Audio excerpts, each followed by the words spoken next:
జనసేన అధినేత deputy CM Pawan Kalyan top గేర్లో దూసుకుపోతున్నారు. ఏపీ కేబినెట్లో సీఎం మెచ్చిన మంత్రుల్లో డిప్యూటీ సీఎం పవన్ కళ్యాణ్కే సీఎం చంద్రబాబు జై కొడుతున్నారట. పవన్ తర్వాతే మిగతా మంత్రులు అన్నట్లు ఇన్సైడ్ టాక్ వినిపిస్తోంది. ఇప్పుడు డిప్యూటీ సీఎంకే సీఎం టాప్ మార్కులేసినట్లు సమాచారం. దీంతో జనసేన అధినేత పవన్ కళ్యాణ్ అన్ని రంగాల్లో టాప్ గేర్లో దూసుకుపోతున్నారనలో ఎటువంటి సందేహం లేదు.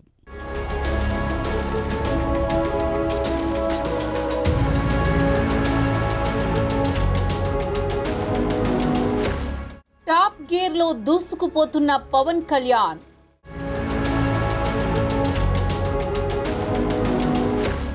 డిప్యూటీ సీఎంకే జై కొట్టిన CM Chandrababu.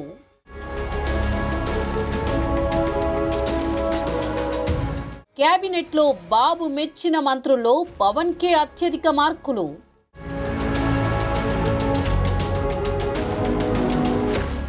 AP deputy CM Pawan Kalyan top గేర్లో దూసుకుపోతున్నారు. ఏపీలో కూటమి సర్కార్ కొలువుదీరిన తర్వాత డిప్యూటీ సీఎంగా కొణిదెల పవన్ కళ్యాణ్ తనదైన మార్కును చూపిస్తూ జెట్ స్పీడ్ వేగంతో దూసుకుపోతున్నారు. అటు కేంద్రంలోనూ ఇటు రాష్ట్రంలోనూ పవన్ కళ్యాణ్ క్రేజ్ ఇంతింతై వటుడింతై అన్నట్లుగా ఎవరెస్ట్ శిఖరమంత ఎత్తుకు ఎదిగిపోతున్నారు. పవన్ కళ్యాణ్ అంటే ఇప్పుడు ఏపీ రాజకీయాల్లో ట్రెండ్ సెట్టర్. రాష్ట్ర రాజకీయాల్లో పవన్ కళ్యాణ్ సరికొత్త చరిత్రను లిఖించారు. తన వాక్చాతుర్యం, తన నడవడిక, తన ఆలోచన విధానంతో దేశ రాజకీయ నేతలకే షాక్ ఇచ్చారు.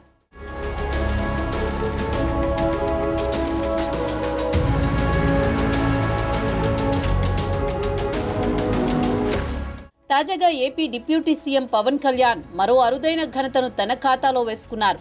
ముఖ్యమంత్రి చంద్రబాబు మెచ్చిన మంత్రుల్లో పవన్ కళ్యాణ్ టాప్ పొజిషన్లో ఉన్నారు. జనసేన అధినేత పవన్ కళ్యాణ్ తర్వాతి మిగతా మంత్రులు ఉన్నట్లు సీఎం చంద్రబాబు భావిస్తున్నారని ఇన్సైడ్ సమాచారం. సీఎం చంద్రబాబు పెట్టుకున్న బెంచ్ మార్కుని రీచ్ అయిన మంత్రుల్లో డిప్యూటీ సీఎం పవన్ కళ్యాణ్ మొదటి ప్లేస్లో ఉన్నారని అంటున్నారు.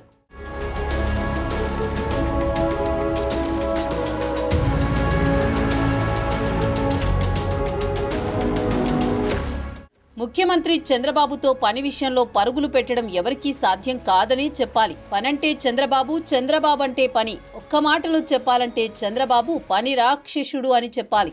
30 ఏళ్ల క్రితం బాబు సీఎంగా ఎంత చురుగ్గా, డైనమిక్గా ఉంటారో ఇప్పుడు కూడా అంతే యాక్టివ్గా ఉంటున్నారు. బాబు తనతో పాటు తన సహచర మంత్రులు కూడా అలాగే పరుగులు తీయాలని కోరుకుంటారు. అంతటితో ఆగకుండా పనిలో ఎవరైతే స్లోగా ఉంటారో వారిని పరుగులు పెట్టిస్తారు. అంతేకాదు వారికి కూడా పారామీటర్స్ పెట్టి అప్పుడప్పుడు టెస్ట్ చేస్తూ ఉంటారు. అలా ప్రతి నెలలోనూ మంత్రుల పనితీరు మీద మదింపు చేస్తూ బాబు వస్తున్నారు. దానిని ఓ రకంగా చెప్పాలంటే మంత్రుల పనితీరు ప్రోగ్రెస్ రిపోర్టులుగా చెబుతుంటారు. మరోవైపు చూస్తే చంద్రబాబు మంత్రివర్గ సమావేశంలో కూడా మంత్రులకు దిశానిర్దేశం చేస్తూ ఉంటారు. మంత్రులంతా సక్రమంగా పనిచేయాలని సూచనలు చేస్తూ ఉంటారు.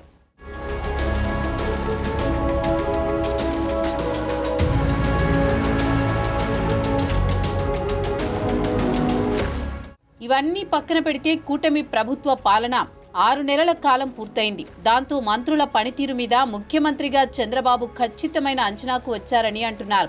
ఆయన అందరి మంత్రుల పనితీరుని ఎప్పటికప్పుడు చెక్ చేసుకుంటూ వస్తున్నారు.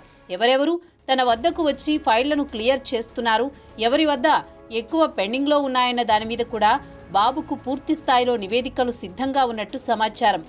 ఇదే విషయంపై ఇటీవల జరిగిన మంత్రివర్గ సమావేశంలో కూడా ఆయన మంత్రులతో చెప్పారని అంటున్నారు.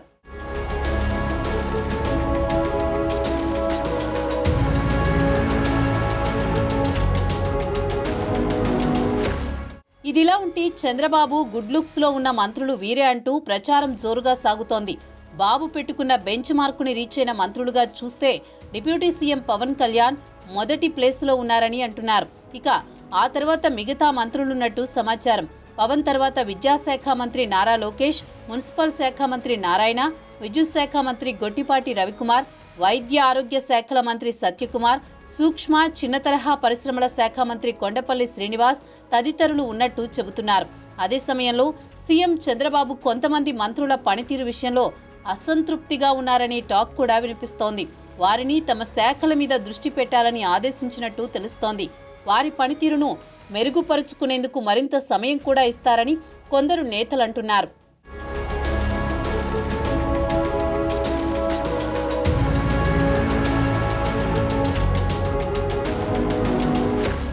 ఏపీ కేబినెట్లో డిప్యూటీ సీఎం పవన్ కళ్యాణ్ దూసుకుపోతున్నారు. డిప్యూటీ సీఎంగా తన బాధ్యతలను 100% నిర్వహిస్తూ తానేంటూ చెప్పకనే చెప్తున్నారు. డిప్యూటీ సీఎంగా బాధ్యతలు చేపడుతూనే గ్రామీణాభివృద్ధి, పంచాయతీరాజ్ శాఖ, అటవీ, పర్యావరణ శాఖలను పర్యవేక్షిస్తూ తనదైన ముద్ర వేస్తున్నారు. ఏ శాఖ ఇచ్చినా సరే ఆ శాఖలో తనదైన ముద్ర వేస్తూ ముందుకు దూసుకుపోతున్నారు. ఆయా శాఖల్లో విప్లవాత్మక మార్పులు తీసుకువస్తూ మార్గదర్శిగా నిలుస్తున్నారు. పంచాయతీరాజ్ శాఖలో ఒకే రోజు 13,326 గ్రామ సభలను నిర్వహించి గిన్నిస్ రికార్డ్స్ను సాధించారు. అలా చెప్పుకుంటూ పోతే ఇలాంటి రికార్డులు మరెన్నో ఉన్నాయి.